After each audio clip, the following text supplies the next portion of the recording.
mentorship, in my teachings and lectures for at least 3 months. They've seen enough this year to know that there's absolutely something here that is worthwhile. It can be exploited in the marketplace. It's there. It's a real edge. It repeats. It's algorithmic. It's not random, and it's time specific, so that way you know when you're going to be operating. Think about this. All these businesses that are brick and mortar, okay, like a storefront, you go in there and you buy your shoes, buy your clothes. How do they know when sales are going to come in? They have sales reports and trends where certain times of the day, on certain days of the week, this is where we have a rush of customers usually, but there's no real guarantee that that's going to happen. You don't know if there's going to be customers coming into your business. In this business I've laid out for you, I've given you a business plan. Every single day, you're looking at the market between 8:30 and 11. That's your storefront hours. There's your business hours, okay? It's not a full day, and you're looking for something to happen. You're waiting for a customer to come through the door. That means you're watching to see when liquidity is getting taken. Okay, they took something off the rack, they're interested. Okay, you're standing at the register, make sure that sale's done. But they might change their mind. The market might run off, and they may put it back on the rack and leave. It's the same thing with this business. But you have to be there. You have to be in front of the market, waiting for that opportunity. You have to have the store open, or you're not going to make the sale. Every other business out there, they have all this overhead, all these costs, all these requirements for employees. You're the boss, you're the employee, you have operating hours. It's very easy, 8:30 to 11, boom, done. If a customer doesn't walk through the door, that means the setup doesn't come in, guess what? You didn't have to work hard for that day. You just had to be there. You had to have the doors open, the lights on. And that's sometimes what trading's like. Just because your ass sits down in front of your computer doesn't mean you're getting a trade. The market doesn't owe you that. This is bullshit, man. I've been sitting here. It better give me an FVG. It better give me a fair value. It better. Somebody's ass is in a sling if it don't give me an FVG. It's funny reading some of you guys. Your expectations and entitlements ridiculous. It's funny, entertaining as shit, but it's unrealistic. It's crazy. But that's what trading's like sometimes. You could be ready to do it, and I'm not ready to do it. And you got to be okay with that. And no, guess what? Your model ain't broken. Your threshold, your 5 handles, is not too much. It's going to give it to you, just not that day or that session. Don't want to trade in the morning? Do you think it's too much volatility, uncertainty? Okay, no problem. Wait until after lunch. Use the PM session stuff I've given you. There's a lot of times the last 90 minutes of trading, that's the easy stuff. Because you can see what it's done in the morning, all that uncertainty, the bias is still in play, and the higher time frame daily chart is going to lead you to what? Where is it drawing to? And usually the last 90 minutes to 60 minutes, the algorithms really kick in, market on close orders start piling in, and boom, you get this real nice, easy, predictable market environment where liquidity is ran to. That could be your model. That could be your 5 handles if you're index trading. So obviously you can see with the way this conversation went, it just wouldn't fit in a YouTube video. And I'm now thinking about it. I'm not going to be putting it on YouTube, but I'll probably put it on SoundCloud because I am recording it. It should be a good audio capture. If the Twitter space wasn't that good, if there's some breakups in it or whatever, I apologize. It's not intended. Can't do anything with that. But I think with the way I've been recording with my regular microphone, it should be okay on a SoundCloud playback. So I'll add that sometime this evening. I'm not rushing to do it. But I wanted to have this conversation with you to kind of like align your mindset with, now you have this skill set, you have this model. What do you do with it? Don't go out there thinking that you have to do above average returns or superhuman or Olympic level feats, because that's what it feels like in our community sometimes. It feels like everybody's is expected to do ICT level precision, in and out, buy, long, sell, short, all the same day. That's not, I'm your teacher. I don't expect you to do that. That's not realistic. That's not reasonable. What I believe you should be doing is taking an inward look at how you have to live, because the way you live is not the same way I live. And 20 students of mine, they're going to have an amazing contrast between what they have to have each month. In some countries, very little is required, but where they're at, that little bit is a lot. And what they see is potential in the marketplace would literally make them kings or queens immediately. In other places, like in the United States, where everything's extremely expensive, it takes a whole lot to elevate ourselves up to a point of affluence. But if affluence is your goal, then obviously I've given you enough to get that. You have to submit to the time to get to it. But having these unrealistic expectations and high, lofty profit objectives that you have to do every single day, every single week, come on. Nobody told you had to do that. I didn't tell you had to do that. So I'm taking you back to square one, the same way I started on baby pips, 25 pips a week for Forex, or 5 handles a day, which was what? 25 handles a week in futures.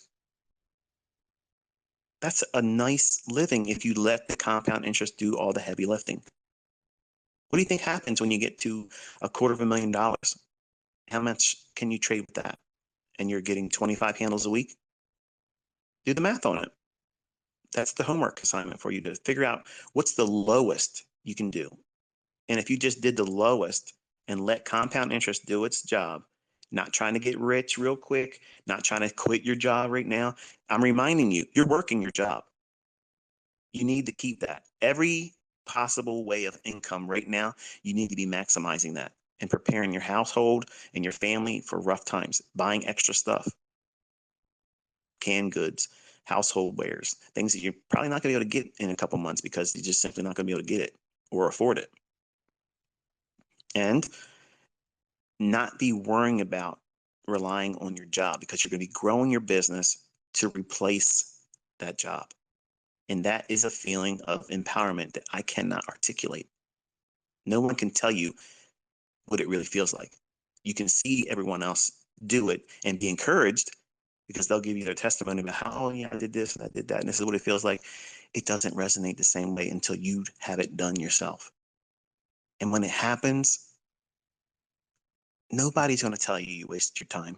No one's going to be able to tell you that. You're not going to hear it. You'd be, with me, I just say, go fuck yourself. But you might be pleasant about it and say, I don't agree with that and I don't regret it. But for naysayers and people that want to talk down and discourage you, that pisses me off, because really what they're trying to do is they're trying to steal joy. They're trying to steal legacy. Okay. They're trying to take that from you. And I'm working my ass off to make sure that you have that opportunity right in front of you. And I'm constantly reminding you, it's a real thing. It's really here, but it isn't going to just fall into your lap. It takes effort.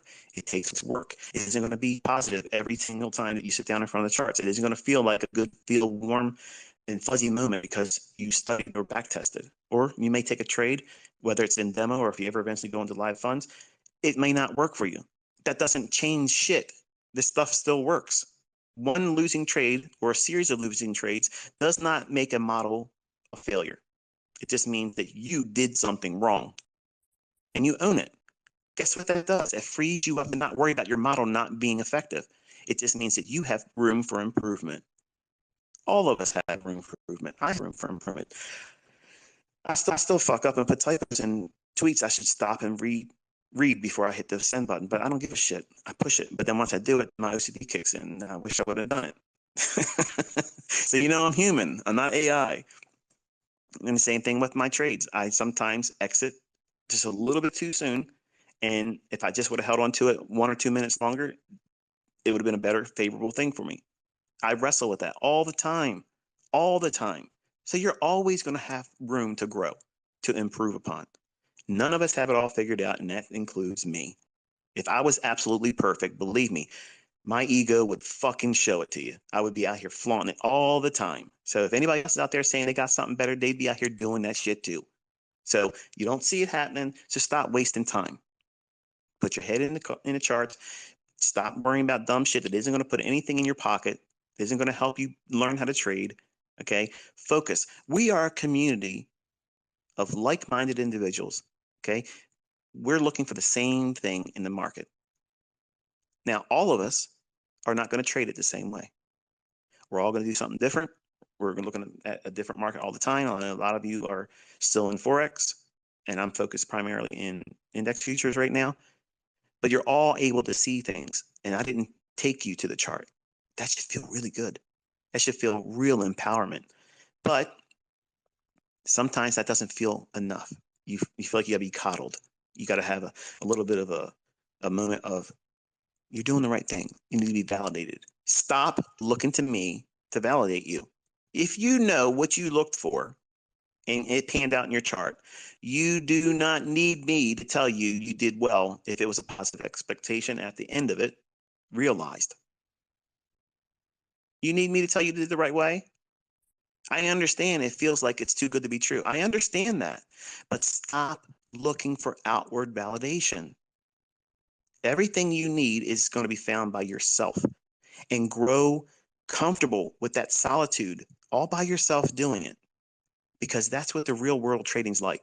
As soon as you start putting time into allowing other people into your business, it's never a good thing, because nobody's volunteering labor for your trades. Okay, and they're not going to critique you the way that you think you should be critiqued. They're probably going to give you some bullshit because they probably said they've been in it longer than you. They made more money. They had more leverage. Their stop loss was smaller. This isn't the type of business where we sit down like in the cigar room and talk about how our businesses are doing really well and we all can feel snooty about it. This is an industry where everybody's pulling out their thing and measuring it all up. Okay, that's what it's all about. So don't invite it, because no matter what you say or even show, somebody else is going to get out there and say some bullshit and say they can do it better. And chances are 99% of the time they're not going to be able to prove it. They're just in there to get a rise out of you. And that little bit of time that you've wasted giving that attention, that could have been used to encourage yourself by going through your journal, looking at times when you did it right, because you might be going through a period of time where you're doubting that you are going to be able to do this. And that's why journaling is important. You have to know what it was like when you were doing the right things and what it felt like. That's what you record in your journal. Only the positive things. And when it's negative, you say, okay, this doesn't work. This didn't work here. I did this wrong, and I'm learning from it. See what I just did there? I acknowledge the fact that the responsibility was mine. I did something wrong, and I'm using it to learn how to improve and not hopefully repeat that same effect in my future trades.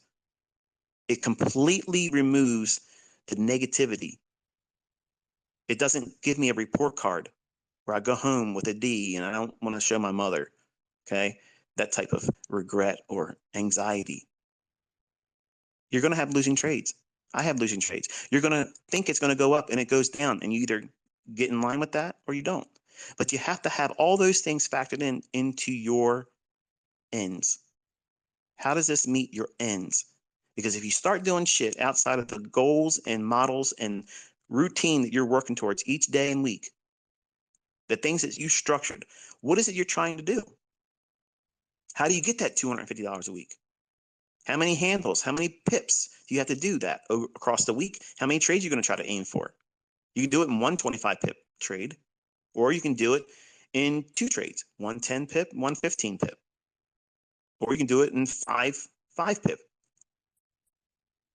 It's how you feel comfortable doing it, and you grow from that, and you let time and experience build on it.